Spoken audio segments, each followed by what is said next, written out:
Welcome to Grow Virtually, an online horticultural educational program presented by the Master Gardener Volunteers of Cobb County. Under the guidance of the University of Georgia Cooperative Extension Service, we grow gardeners. Now we'd like to welcome our guest speaker for tonight, Cobb County Water Conservation Supervisor, Angie Marcus. Welcome, Angie. Thanks so much for having me. I'm really excited to be here.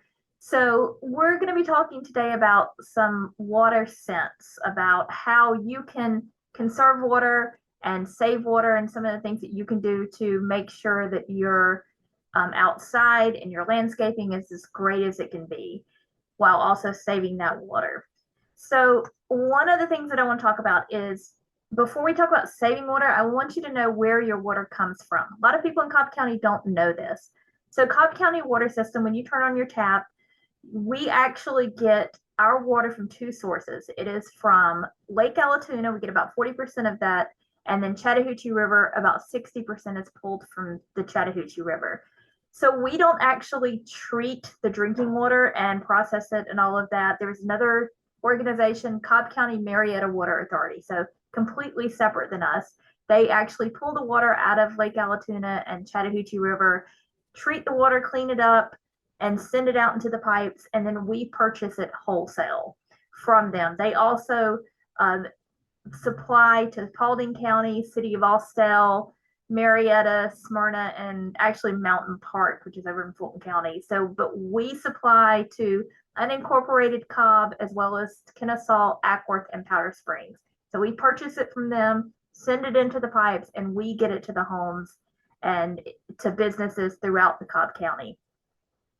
So that's where your water comes from. But most people don't fully know that they have a water system in their own home, because our responsibility as the Cobb County water system is up to the meter. So you've got the meter that the water runs through. That's how we determine how much water you've been using, and you get your water bill, and it comes through the water and through the meter, and that meter is also our responsibility. Once the water passes through the meter, everything beyond that, so the line that goes from the meter to your home, everything inside of your home, any irrigation systems that you have, the sewer line that comes out until till it hits the street, that is all your responsibility. So everything inside of your home, so if you have leaks or conservation efforts inside of that, that's all of your responsibility. So what can you do within your responsibility part, past that meter, to conserve water and make your landscape as efficient as possible? Well, the first thing we're going to focus on is probably one of the largest water users and a source of a huge amount of wasted water in most homes is their irrigation system. So one of the great things you can do is every year you need to be checking that irrigation system, and throughout the year, if you have a newer home, most new homes from, I would say, probably early 2000s, maybe even late 90s, in Cobb County have been built with irrigation systems automatically installed. Some of the older homes have had irrigation systems put in. So a lot of Cobb County residents have some type of irrigation system at their home. You want to check that irrigation system routinely. Even things like if you run over part of the sprinkler with a lawn mower, if you've got somebody coming out, that can cause huge amounts of water waste and lots of wasted water throughout that system. So you want to make sure you're checking it routinely, checking that system routinely. But in particular, you especially want to check it prior to that first time you start the system in the spring. You don't know what's happened to that system over the winter time. You could have pipes cracked from freezing water. You can have, like I said, somebody who's coming out and doing your lawn, or even if you're gardening and accidentally hit a sprinkler head or something underground as you're digging up, but cracking those pipes. So you want to make sure you check that system every single year before you turn it on. You have that annual irrigation system check. And this checklist is one that we have here at Cobb County Water System that is in the resources list at the end. So you can certainly look this up, and it kind of walks you through what you're looking for a little bit in that system check, as well as some routine maintenance. So you want to look for things like, are you overwatering, underwatering? Are your sprinkler heads sprinkling where they're supposed to be and watering the plants and watering exactly where it's supposed to be? You want to make sure you have a list of all of your irrigation zones, because most irrigation systems are in zones. So that's like this section of the yard gets watered at this time. This section of the yard is next and gets watered next. And so it rotates through the zones as the irrigation system runs. You want to make sure you know in your system, what are your run times? When is that system set to run? The number of days per week? What time of the day is it set to run? Because that can definitely, depending on when it's running, we'll talk about this in a minute, but it can definitely change how much water you're using and how much water you're wasting. So you want to make sure you're looking at that system and making sure that your system is as efficient as it can be and you're not having any issues with that.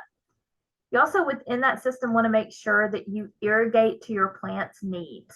We all, obviously, different types of plants need different types of water. You don't want to put plants that need a little bit of water next to plants that need a lot of water. So you want to make sure that the irrigation system is putting the right amount of water on your plants. Most of our plants around here, they don't die from drought. They actually die from overwatering, because people think, oh, the plant doesn't look great, let me give it more water. And they continuously water it, and you start to get root rot and you start to have problems with those plants.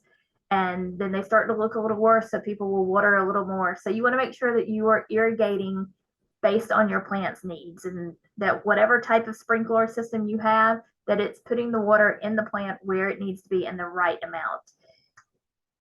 Grass, typically like turf grass, typically needs more water because it's out in the heat. So it might need a little bit more water than, say, a plant that's in the shade and not in the heat as much and in the direct sun. Another thing to make sure that when you're checking that irrigation system is that you want to know your soil's infiltration rate.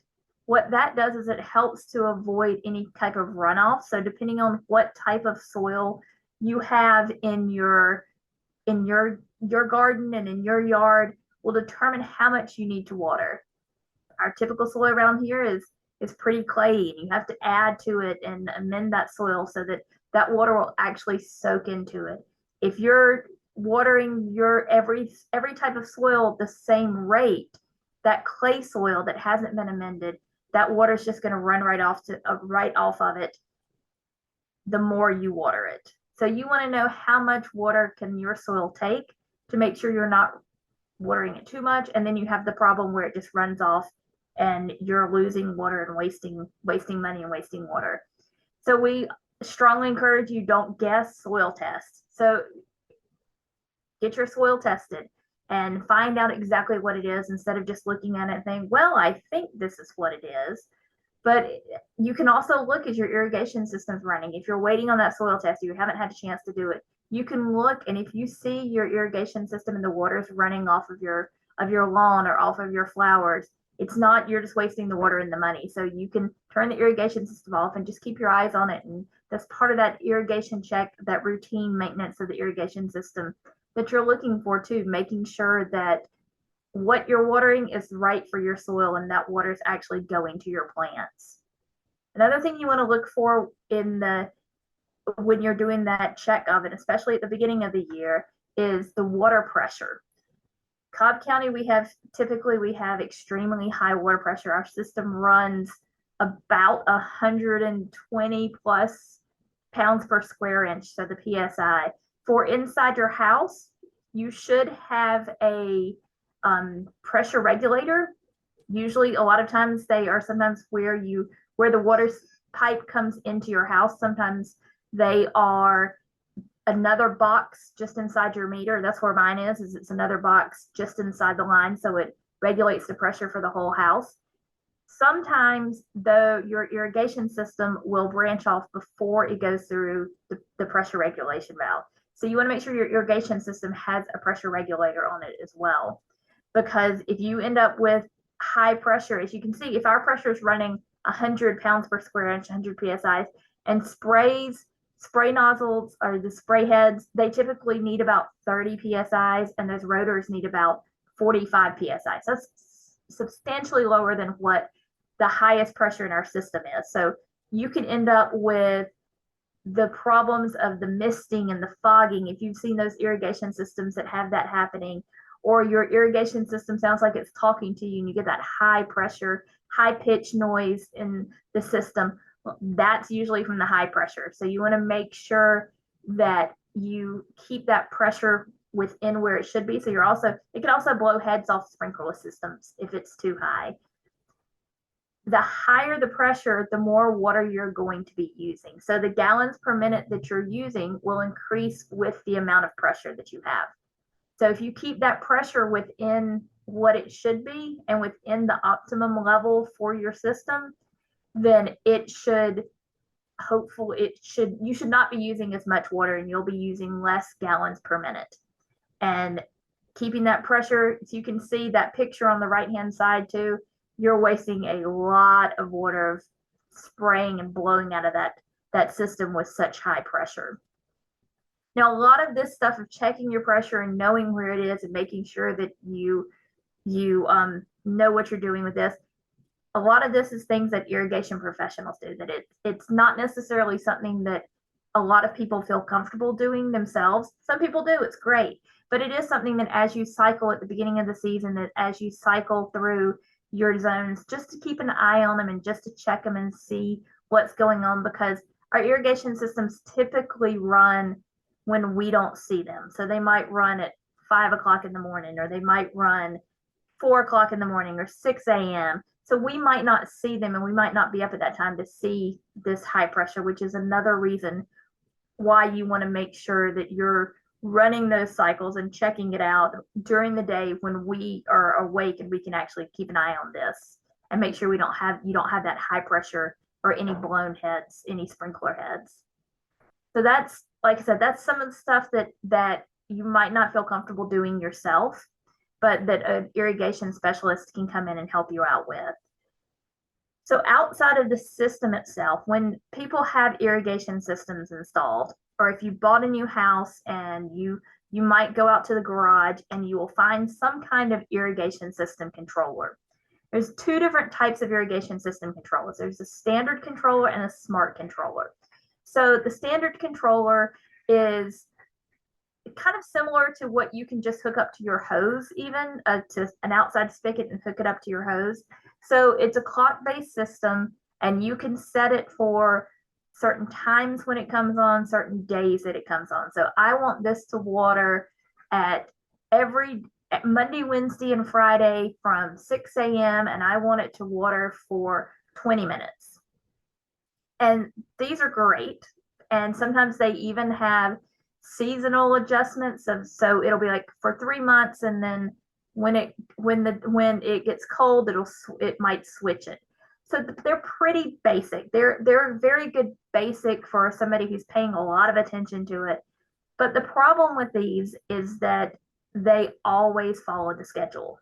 So days like today, it's raining right now where I am, and we've had some serious rain coming and some serious different storms coming through and popping up overnight lately.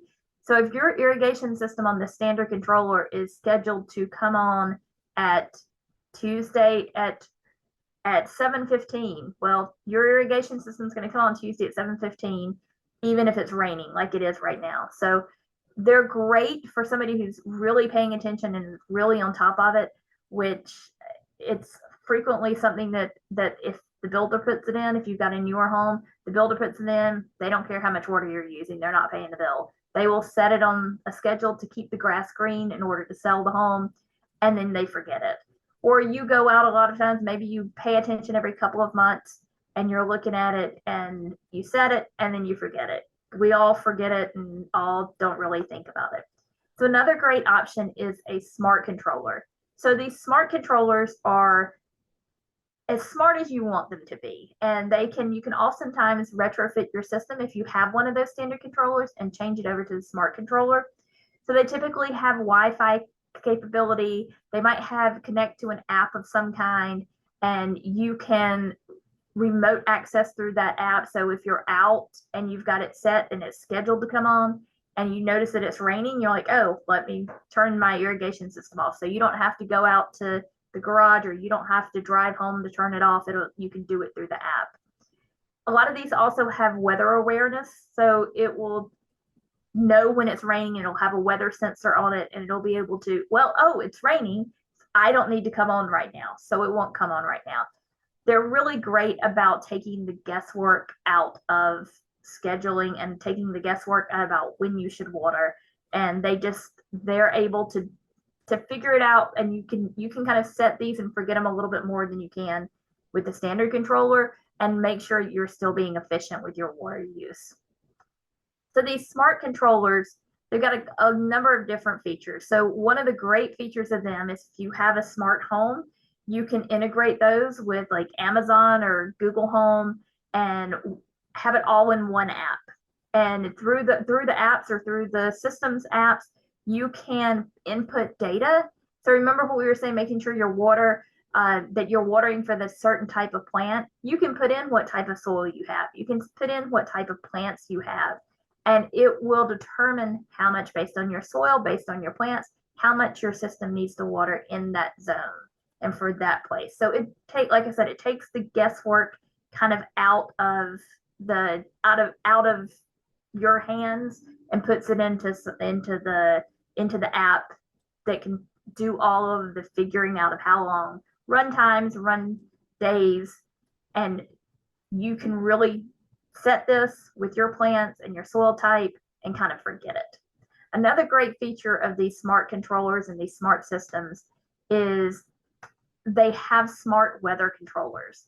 Now, in Cobb County, it is actually county code that any new irrigation system that is put in has a rain sensor. So these smart controllers, they adjust your watering schedule by tracking either weather updates from a weather station in your area or from an on-site sensor. So if you have a rain sensor at your home, I mean, we all know it's raining here currently, but it could be 2 streets over, it could not be raining and hasn't rained for a month and a half. The weather's crazy. We get these pop-ups, thunderstorms and pop-up storms in one place. So having that on-site sensor is integral to making sure that you are watering for your plants, as opposed to, oh, well, our weather station here could be at the airport. I mean, even the Atlanta airport, which is huge, different weather than we have here a lot of times. Even as close as it is, mileage-wise, it's a world away weather-wise a lot of times. It can also calculate evapotranspiration. So that's how much water is evaporating out of the soil or is being used by the plant. And so if it's a really, really hot day, you're going to have more of that evapotranspiration. And so more water is going to be evaporating out of the soil in hotter weather than it is going to be in cooler weather. So like right now, the soil still might be dry here because it's so hot that the rain that we're having is not able to sit there and soak in. It's just getting evaporated because of the heat in the sun. So those rain sensors that we have are great option for your system. Like I said, our weather's crazy and it is sporadic and it is all over the place a lot of times. And these rain sensors will shut off your irrigation system so it stops raining when it stops, so your irrigation stops running when it's raining. We see all the time, you're driving down the road, I'm sure you've seen it, driving down the road and it's raining and somebody's got their irrigation system on. That's because they probably have one of those standard controllers and it's just set to water at that time, and that's what it's used to and that's what it's doing. So it's doing its job. But the rain sensors a lot of times can be retrofitted into already installed sprinkler systems. And if you look at the picture, those are a wide variety of different ones you can have. And some of those are actual weather stations. So if it's windy, it might not rain. It might not turn your irrigation system on, because if it's really windy, then as the irrigation system is spraying out the water, if you think about this, it's shooting the water out and it's really windy, that water's not going to go on your plants. It's just going to blow away. So if you have some people have a whole weather system for their irrigation system, but very basic is just that rain sensor, which is a great thing to have to be able to put into an older irrigation system. And these are actually the ones that are required by code to have installed if you put in a new irrigation system. So we're hopefully these are out there and people use these a little bit more because they're great resources to make sure you're not in our sporadic rain, that you're not watering your plants when it's raining. And again, a lot of times, like I said, our irrigation systems are set to go off when we're not awake in, early in the morning. So even if you have great intentions, well, I'll just go out and turn it off. Chances are you're not going to be awake when that irrigation system goes off to be able to see, oh, it's raining at 3 a.m. Let me go ahead and turn my irrigation system off. Another great technology that they have is soil moisture sensors. Now, these sensors, actually, you bury them under the ground, because if you think about it, sometimes the top, if you've got some really deep roots on your plants, if they've got good solid roots on them, you can bury this in the ground, and it will tell you if it needs to be watered based on the soil where the roots are. You can stick your finger in the top of the soil, and sometimes that top layer of the ground is a little dry, but deeper down where the roots are, it's not dry. And so these soil moisture sensors can tell you that, nope, we're good down here. We don't need any water. And that helps you to prevent that overwatering of making sure oh, well, the ground looks dry, but sometimes it's not drier once it gets down to where the roots and where the water is actually needed to be. And those, you can also incorporate those a lot of times you can retrofit those into current systems that you have and add that to an existing system. Another great way to save some water is through some high efficiency adjustable nozzles. So these are great because you can actually change on the nozzle a specific pressure as well, and that you can change the directions of where it goes, so it's not just shooting everywhere. These are great for corner irrigation systems, and you can spray exactly where you are. Everybody's seen those irrigation systems that you're driving down your neighborhood street and you get a free car wash because there are irrigation systems going onto the street or onto the sidewalk. And so these not only use less water, but it makes sure that the water goes where you need it to go, that it's not going onto the street, it's not going onto the sidewalk, it's going onto those plants. And remember that high pressure system, sometimes these work really great to lower that pressure and make sure that you've got the right amount of pressure coming out of that head. And these oftentimes can just be screwed in. Like if you've got a head on your irrigation system, you can unscrew it and you can screw these high efficiency adjustable nozzles in to be able to change that arc of where your water sprays and change the pressure in that system. So sometimes people don't have that irrigation system, but we still have efficient irrigation. You can still have efficient irrigation.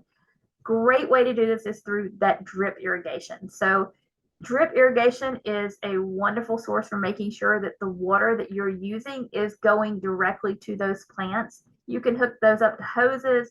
You can even, like I was saying, of the standard controller, you can set them to go off at certain times and still water your plants through your hose with that irrigation, with this drip irrigation system, even if you don't have an in-ground irrigation system of what you think of.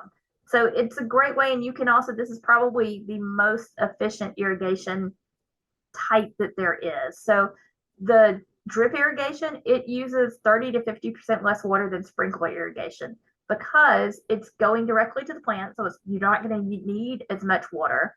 And you're not losing any of that water to evaporation or blow off. So those windy days, that hot, last night, I think at 9 o'clock was still 90 degrees. So even if your irrigation system is running off of the hottest time, it's still really hot right now, and you're still going to lose some to evaporation with the heat. So this drip irrigation is not blowing, so it's able to go directly where it needs to go. So this is great type of irrigation to make sure you're getting water on those plants. So the other benefit of drip irrigation is that you're not irrigating the leaves, you're not irrigating the foliage, it's going to the roots. And so some of those diseases that come in from overwatering, getting the plants wet and having those just sit in the wet is not happening. So the water is actually going to the roots where it needs to go. So talking about plants a little bit, you want to make sure too that even if you've got that irrigation system, a perfect irrigation system is great, but you can also take what you have and create a water smart landscape. So you want to make sure that when you're designing your water smart landscape, irrigation system or not irrigation system. I don't have an irrigation system, so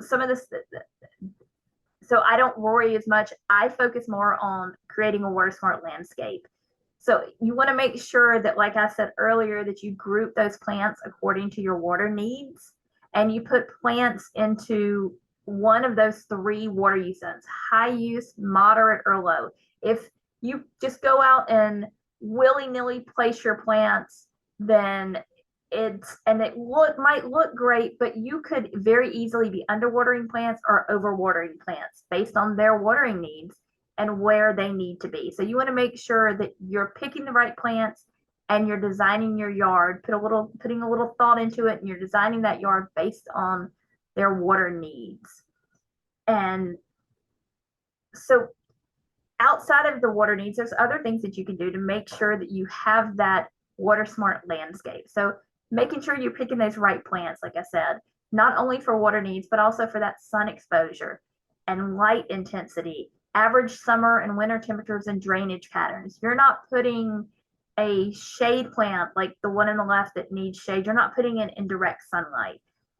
No matter, you're going to kill that plant. No matter, you're going to use a ton of water trying to keep that plant alive. And chances are, if it's a shade plant, in the heat that we've got right now and the heat that we have in Georgia around here, it's not going to survive. But if that plant needs sun and you put it in the shade, it's not going to survive either.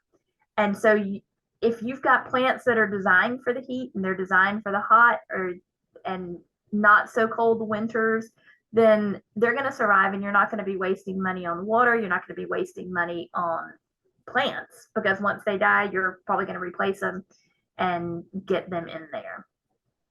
So you want to make sure you're paying attention to the types of plants is your first step of what you're doing. You also want to make sure a great way to retain that water is through mulch. So if you have a great layer of mulch, days like today when it rains and we get some good rain, then you might not have rain for a few more days, but that mulch is going to help to hold that moisture in, and it's going to help to keep that water at the roots and in the ground, and it won't evaporate as fast. And that drip irrigation, you can even lay it underneath mulch, and you can get that extra water go into the roots when it needs to be, and it helps keep it there. So it also helps prevent weeds. I don't know about anybody else. I'm not a huge fan of weeding. So if I can keep the weeds down, then that's great. And those weeds also compete with the plants for moisture. So your water that you're putting on your plants is actually going to your plants and not to the weeds. So that's a great use of mulch and a great use. I mean, you could use wood chips, bark. You can use pine straw is a great one. So any of those. So sometimes, even with us being great at conserving water, excuse me, we don't have control over the weather, and a drought does happen. So what is a drought? A drought is a prolonged period of abnormally low rainfall leading to a shortage of water. We don't typically have severe droughts. Sorry. We typically don't have severe droughts here, fortunately. But you've heard stories about out west in Utah, Arizona. They do. They have huge long droughts that they've had for years and years and years. And they're definitely having a shortage of water. What we tend to have in this area is what is known as a flash drought. So that's a short period of high heat and abnormally low rainfall leading to a shortage of water. So we will have a half an inch of rain over a month. And then we might have 8 inches of rain the next month. But that month, if that's July, we're going to have extremely high heat and abnormally low rainfall, because we average about 50 inches of rain a year. So that rain doesn't necessarily always fall at the right time for our plants. So we tend to have flash drought. So what we would do for conservation in that smart landscape here might be completely different than what, or is completely different than what they would do out west, where they have those long periods of rain, of no rain, and those long periods of drought. So here in Georgia, this is a chart of the drought cycle that we have had here in Georgia since 2000. So this runs 2000 to 2023, and you can see the darker the color, so that really, really kind of almost brown color, is when the drought was the most severe. And the yellow is when the drought's just kind of a little drought, and then it goes up to that really severe drought. So if you look at this, you can see we've had a lot of drought, and we've had a few times of really, really severe drought. But overall, we have not had a huge long period of time of really severe drought. We have those really fast spikes of not quite as bad, and those are those flash droughts. So they're really quick droughts that typically tend to rectify themselves, fortunately, pretty quickly. So, but you've heard, if you were around in this area a few years back, 10 years back, you have heard about droughts, and you've heard about drought levels. So at some point in time, if we do end up in another drought, which we will, it's only a matter of time. So we always tell everybody, we are overrun with rain right now, but it is only a matter of time before we do end up in a drought. Who declares that drought? Like, are we, when we start making restrictions and we convey the message, are we the ones who do it? No. So droughts can only be declared by two ways. So they can be declared by the Georgia Environmental Protection Division, the EPD. So that is the state division. If a utility is running low on water, we get all of our water. Remember, we get our water from Chattahoochee River and Lake Allatoona. So we get it all from from surface water. But there are places that get their water from reservoirs, or they get it from underground, from aquifers. Those are very limited in that if you think about it, if when it rains, then it is refilling that reservoir. If that reservoir doesn't get filled, then they're going to run out of water. And so an organization can apply for a drought response variance. So that may do a drought in a small section of like even a town, just like one little section, one county, and the counties around it may not have a drought at all, that the EPD has not declared a drought for them. We cannot, Cobb County Water System cannot ask for a drought response variance because we do not have the drinking water supply access. So that would be, I know it gets really confusing sometimes, that would be the Cobb County Marietta Water Authority. So they could apply for one because they monitor the levels of the streams and the measure of the lake and the river, and they know how much they have to pull out to make sure that we have water. So they're the ones who would apply for that if we got to that point for our two sources. A great thing to do is to keep an eye on the drought, just as see what's going on out there. So this is a great resource. It's also in your resource list at the end. That is the U.S. Drought Monitor. It is updated once a week usually, and I just updated this today. So it was released. They'll pull all of the data, and then they'll release it like a couple of days after that. So this map was released a couple of days ago on August 10th. And it will show it'll show the whole country. And it's that flash drought that we were looking at, the trend in Georgia. This is what the same scale. So the white is obviously no drought at all. Yellow, the darker red, the really, really deep red is the most severe drought. 6 months ago, this map was vastly different out west, especially. It was last summer, probably half of the country was in that really dark red. Because of all the snow that they have had, it's now, I've never seen this much white in 7 years that I've had this, 8 years that I've worked here. I've never seen this much white and light yellow out west. So it's great. They're doing so much better right now. But as you can see, there's still some places, and it's that heat. It's because it's so hot. All of that rain that is out there might just be getting evaporated. So you can see, and there's even as much rain as we have had here in Cobb County right now, we are still listed as abnormally dry.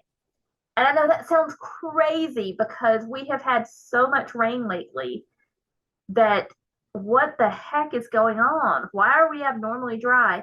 Well, part of that is that sometimes, remember I talked about how our weather is all over the place sometimes, that if it does not rain in the right places, so if it's not raining where we can get the water for the Chattahoochee River and we can get the water for the Lake Allatoona, if it's not raining in the right places, we're not going to be able to get the drinking water. And so that's where a lot of this comes into play is looking at drinking water and looking at those drinking water sources, and do we have the water? Is the water going there? And are the river levels low? And are the river levels rising? Are they going back down? And like I said, the data for this one was pulled on August 8th. So it has been a few days, and it will vastly change in a couple of days. It will go from dark red to, we were on the verge of a drought a couple of years ago, and we had one good hurricane that came through for about 4 days, and we weren't in a drought, and it kind of leveled out the rain cycles. So we managed to stay out of that drought status. But you can see we're currently right now at a D0, which is abnormally dry.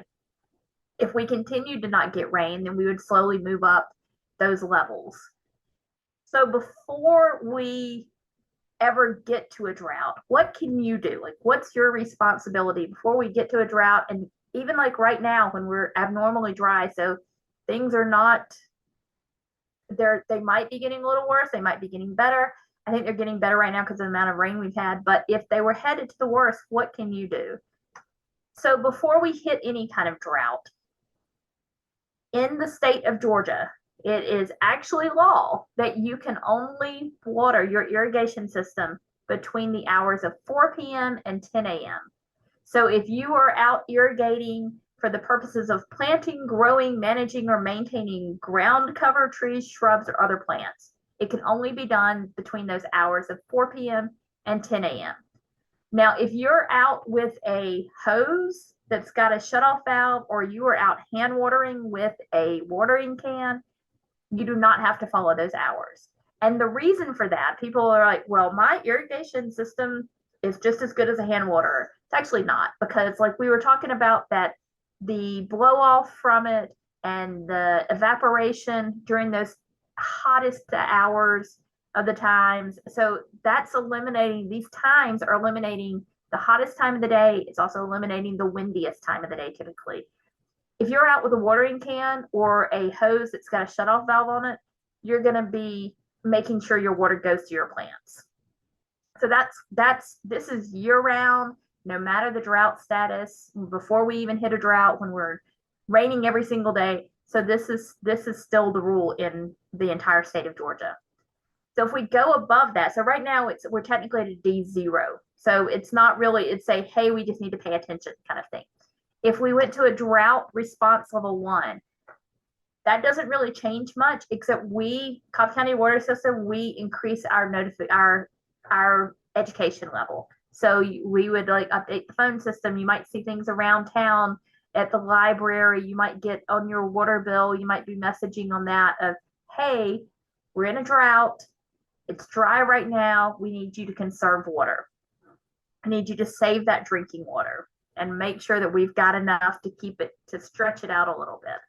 So if we moved above that and we went to a drought response level 2, that's when the behavior changes, and that's when it affects you. And that's when things become a little bit different. The biggest one is it's that odd even watering schedule. So if your home ends in an odd number, you would get to water your irrigation system would be able to run on Sunday and on Thursday. If it's an even number, then it would be Wednesday and Saturday. So you wouldn't be able to water your plants and everything on every single day. So it does that odd even.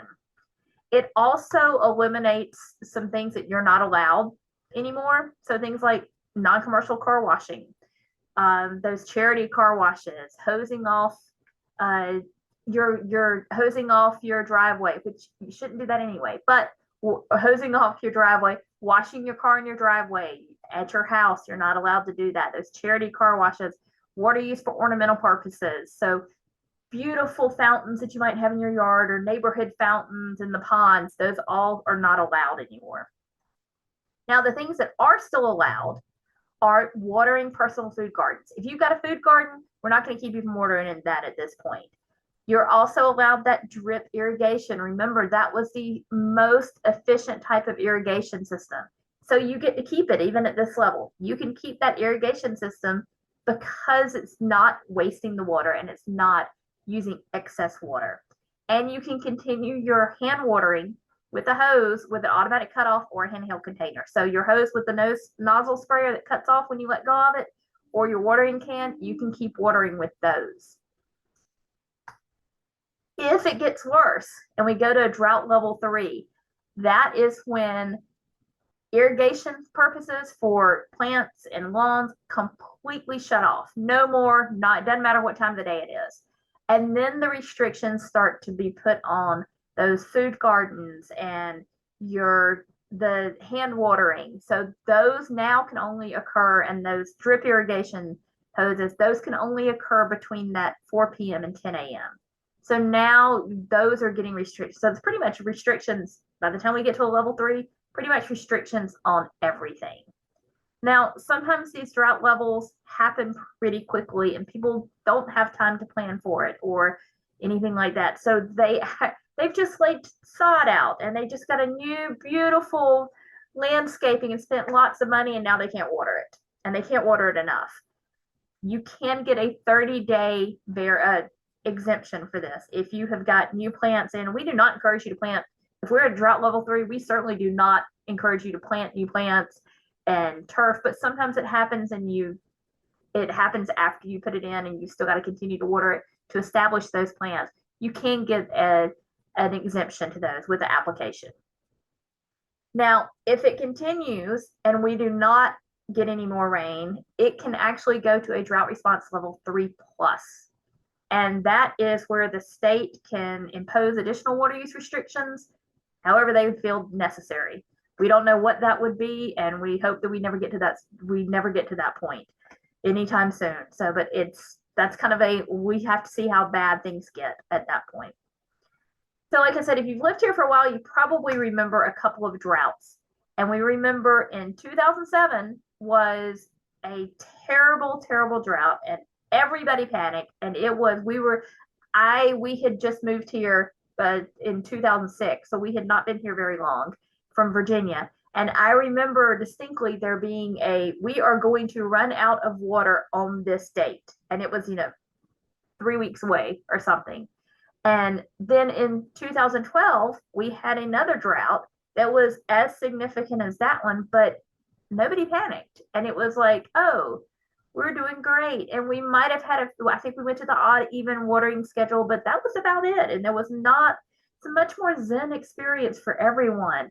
Well, the reason for that is consumption levels. And so when we talk about these efficiency things, and we talk about what you do and what you can do, if you look at this chart, this chart's mind-blowing to me. So the blue line is population in Cobb County, and the green is water consumption. So you can see population has exploded in this area, but consumption has actually gone down. And that's not consumption, like average consumption, that is total consumption. So if we had stayed where we were based on the population in proportion, our consumption had stayed proportionate to the population, when that 2012 drought had come, we would have been in dire circumstances like we were in 2007. But because people were used to using less water, we didn't need as much water.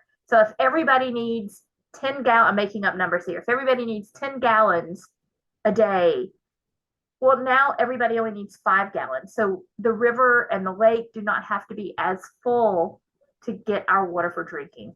So those smart landscapes and Like 2012, you could keep those landscapes going and you could keep your yards up and you could keep things going without losing all of that water and without losing everything.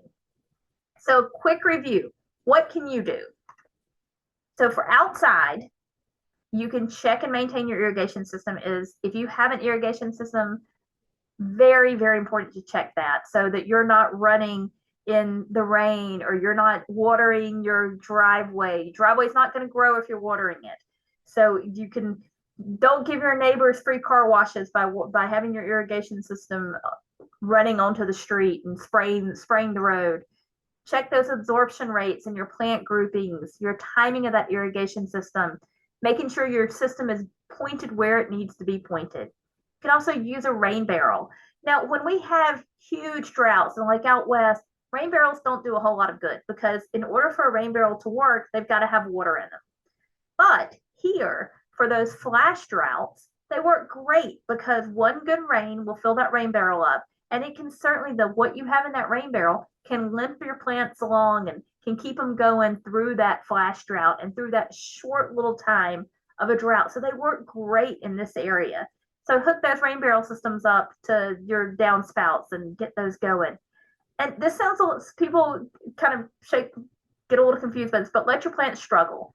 Like plants are okay if they're not perfect all the time. They are, if you have done a good job of watering that plant in your lawn's going to get brown sometimes in the summertime.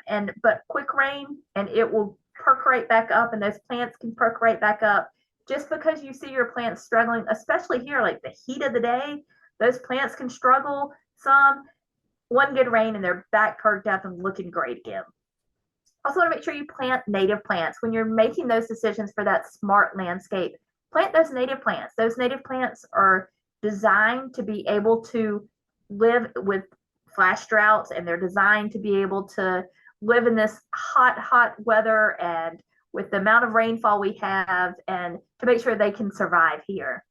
And you also want to, like I was saying, don't hose. Your water's not going to grow if you're watering it. Use a broom to clean sidewalks and driveways. Instead of wasting the water spraying those down, use a broom and just sweep them off if you need to clean them off. Mulch around those plants. Keep that water where it needs to be. Keep those plants watered. And don't overwater your plants. Like I said, most of our plants in this area, they die from overwatering and not from droughts. So that's just some great things that you can do in order to make sure you have a smart landscape and not only save money on water, use less water, protect our water sources, but also save money on those plants and make sure that the plants that the work you put into your yard and your garden, that you're not wasting your time and energy on that as well. We hope that you will find our information informative and helpful. Thanks for watching, and please remember to subscribe to our YouTube channel.